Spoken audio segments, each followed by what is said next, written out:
இயேசுவில் எனக்கு பிரியமான சகோதர சகோதரிகளே, இன்று திருக்காட்சி விழாவுக்கு பின் வரும் செவ்வாய்க்கிழமையில் நாம் இருக்கின்றோம். இந்த நாள் உங்களுக்கு இனிய நாளாக அமைய வாழ்த்துகிறேன், ஜெபிக்கின்றேன். இன்றைய இறைவார்த்தை சிந்தனைகளுக்கு நாம் கவனமுடன் செவிகொடுப்போம். திருத்தூதர் யோவான் எழுதிய முதல் திருமுகத்திலிருந்து வாசகம்.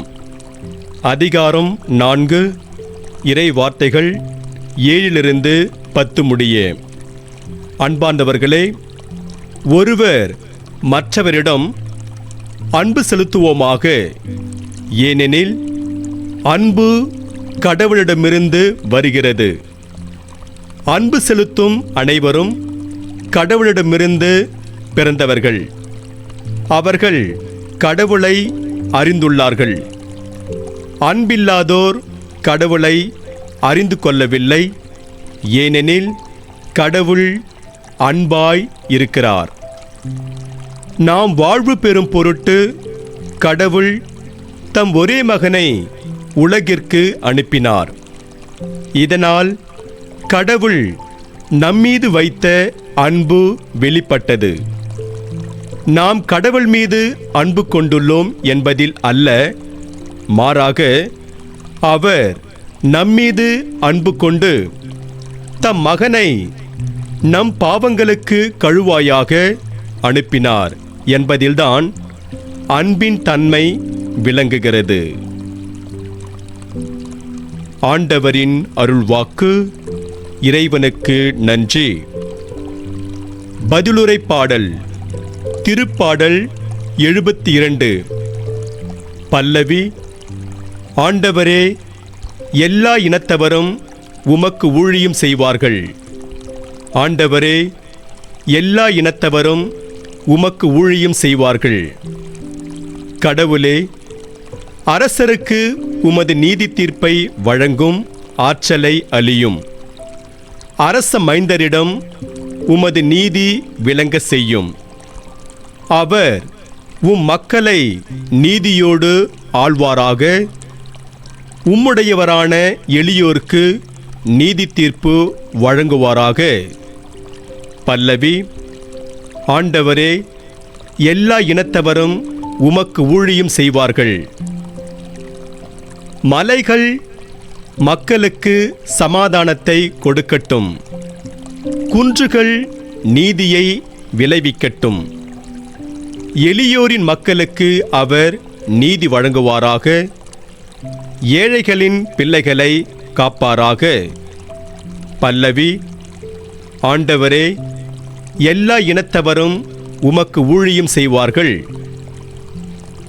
அவர் காலத்தில் நீதி தழைத்தோங்குவதாக.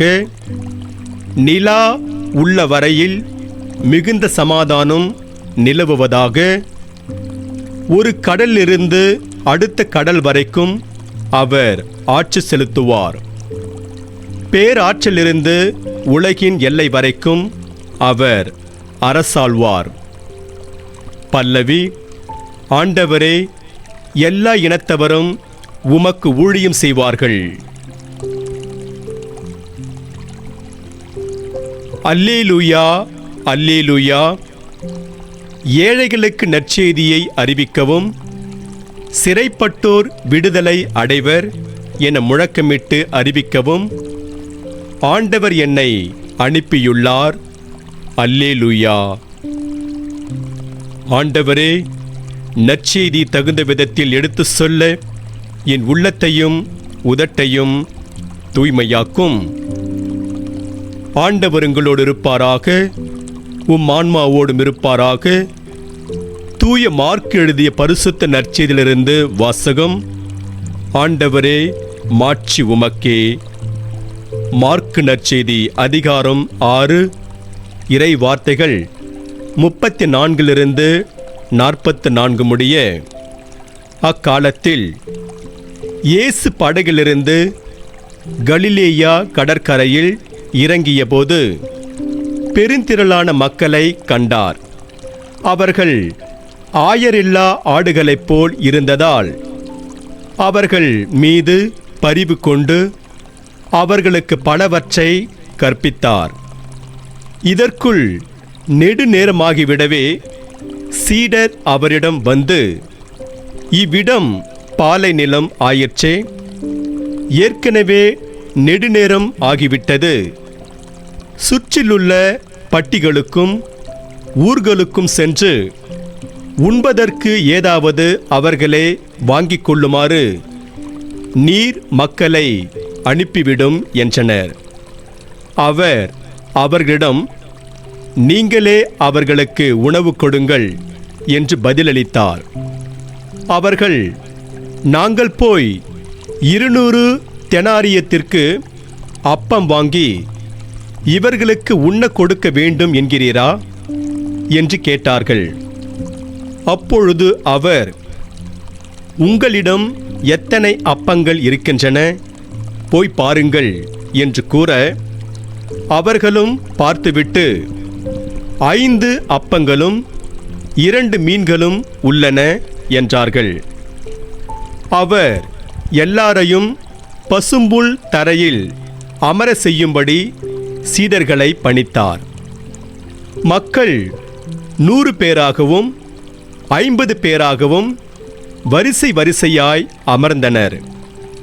அவர் அந்த 5 அப்பங்களையும் 2 மீன்களையும் எடுத்து வானத்தை அண்ணார்ந்து பார்த்து கடவுளை போற்றி அப்பங்களை பிட்டு அவர்களுக்கு பரிமாறுவதற்காக தம் சீடரிடம் கொடுத்தார்.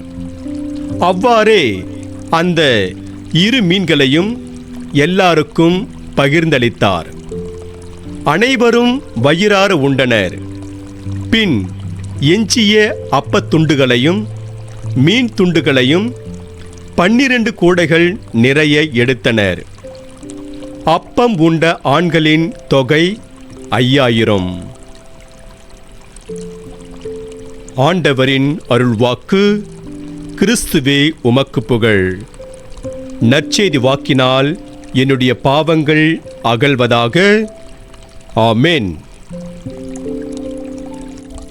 அவர் காலத்தில் நீதி தழைத்தோங்குவதாக.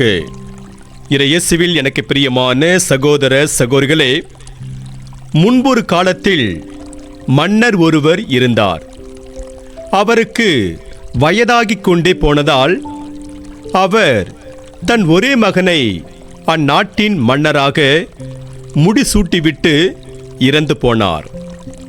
இதையடுத்து புதிய மன்னர் மக்களை எப்படி ஆளப்போகிறாரோ என்ற எதிர்பார்ப்பு மக்கள் நடுவில் ஏற்பட்டது.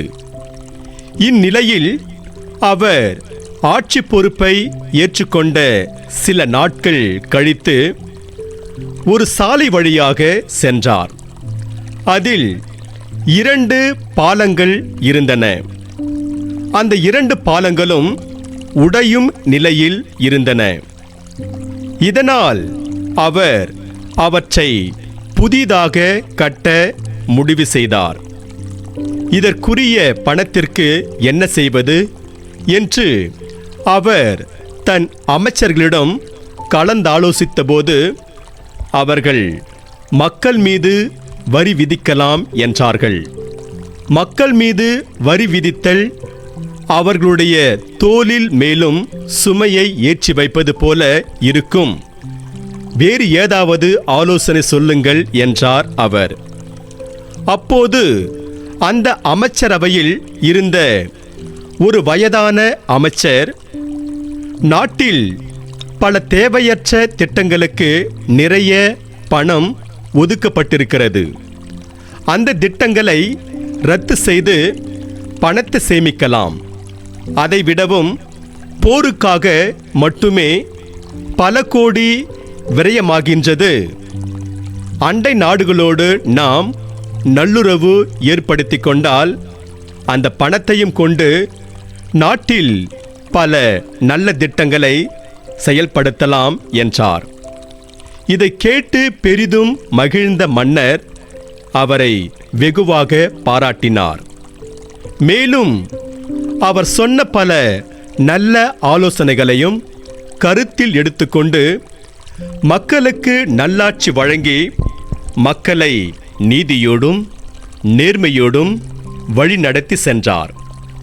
ஆம், இயேசுவில் எனக்கு பிரியமான சகோதர சகோதரிகளே, இந்த நிகழ்வில் வரும் மன்னர் தன்னிச்சையாக செயல்படாமல் அமைச்சர்களோடு கலந்தாலோசித்து நல்ல திட்டங்களை செயல்படுத்தி மக்களை நீதியோடும் நேர்மையோடும் ஆட்சி செய்தார். இன்று நாம் பாடக்கேட்ட பதிலுரை பாடல் அவர் காலத்தில் நீதி தழைத்தோங்குவதாக என்கிறது. அதை பற்றி நாம் சிந்தித்து பார்ப்போம். எல்லா மன்னர்களாலும் மக்களை நீதியின் பாதையில் வழிநடத்திட முடியாது. ஆண்டவருக்கு அஞ்சி அவர் வழியில் நடக்கின்ற ஒருவரால் மட்டுமே மக்களை நீதியின் பாதையில் வழிநடத்த முடியும். ஏனெனில் ஆண்டவர் மீது கொள்ளும் அச்சம்தான் ஞானத்தின் தொடக்கம் என்று நீதிமொழி புத்தகம் 1ஆம் அதிகாரம் 7ஆம் வசனத்தில் பார்க்கிறோம். இவ்வாறு தான் மக்களை நீதியின் பாதையில் வழி நடத்துவதற்கு ஞானத்தையும் அருளையும் தர வேண்டும் என்று சாலமோன் மன்னர் பாடுகின்ற பாடல்தான் திருப்பாடல் 72. இத்திருப்பாடலில் சாலமோன் மக்களுக்கு நீதி தீர்ப்பு வழங்கும் ஆற்றலை தாரும் என்று மன்றாடினாலும் அவர் ஆண்டவரோடு நிலைத்திருந்த தொடக்க காலகட்டத்தில் மட்டுமே அவரால் மக்களுக்கு நீதி தீர்ப்பு வழங்க முடிந்தது. அதன் பிறகு அவரது மனம் ஆண்டவரை விட்டு விலகி சென்றது. இதனால் அவர் மக்கள் மீது மிகுதியான வரிகளை விதித்து அவர்களை கொடுமைப்படுத்தினர். எனவே அவர் காலத்தில் நீதி தழைத்தோங்குவதாக என்று வரிகள் நீதியின் அரசராம் இயேசுவுக்கே மிகவும் பொருத்தமாக இருக்கும். இத்தகைய நீதியின் அரசர் நம்மை ஆள நாம் மன்றாட வேண்டும். நீதியின் கதிரவனாம் ஆண்டவர் நம்மேல் உதிக்க நாம் மன்றாடுவோம். நேர்மையான ஆட்சியாளர்கள் மக்களுக்கு கிடைத்திட்டால் அது மிகப்பெரிய வரம். மக்களாட்சி தத்துவம் செயல்படும் இக்காலகட்டத்தில் நல்ல தலைவர்களை தேர்ந்தெடுக்கும் பொறுப்பு நம் கையில்தான் உள்ளது. அந்த தாய்க்கு 3 குழந்தைகள். அவர் தன் 3 குழந்தைகளை எந்த அளவுக்கு அன்பு செய்தாரோ அந்த அளவுக்கு அவர் ஏழை எளியவரை அன்பு செய்து வந்தார். புனித வின்சென்ட் பவுல் சபையில் உறுப்பினராக இருந்த அவர் இறையன்புக்கும் பிறர் அன்புக்கும் சிறந்த எடுத்துக்காட்டாக விளங்கி வந்தார். இந்நிலையில் அவர் கருவுற்றார். மருத்துவர்கள் அவரை பரிசோதித்து பார்த்துவிட்டு, நீங்கள் கருவுற்று 2 மாதங்கள்தான் ஆகின்றன, அதனால் கருவை உடனே களைத்து விடுங்கள், இல்லையென்றால் உங்களுக்கு வந்திருக்கும் நோயினால் உங்களுக்கு ஆபத்து ஏற்படும் என்று எச்சரித்தார்கள். இதற்கு அந்த தாய், என்னுடைய உயிர் போனாலும் பரவாயில்லை, நான் என்னுடைய வயிற்றில் வளரும் கருவை ஒருபோதும் கலைக்க மாட்டேன் என்று தன்னுடைய முடிவில் உறுதியாக இருந்தார். இதையடுத்து 1962ஆம் ஆண்டு ஏப்ரல் 21ஆம் நாள் அவர் தனது 4வது குழந்தையை பெற்றெடுத்தார். மறுவாரத்திலேயே, அதாவது ஏப்ரல் 28ஆம் நாள் இறந்து போனார். ஆம், இயேசுவில் எனக்கு பிரியமான சகோதர சகோதரிகளே, வயிற்றில் வளரும் கருவை கலைத்துவிட்டு தன்னுடைய உயிரை காப்பாற்றிக் கொள்ளலாம் என்றொரு நிலை வந்தபோது, தன்னுடைய உயிரை விடவும் வயிற்றில் வளரும் குழந்தையே மேலானது என்று அதற்காக தன்னுடைய இன்னுயிரை தந்தார் அந்த தாய். இவர் இப்படி பிறர் அன்புக்கும் இறையன்புக்கும் எடுத்துக்காட்டாக விளங்கியதால் 2004ஆம் ஆண்டு மே 16 திருத்தந்தை 2ஆம் ஜான் பால் இவருக்கு புனிதர் பட்டம் அளித்தார். அவர்தான் புனித கியான்னா பிரெட்டா மொல்லா என்பவர்.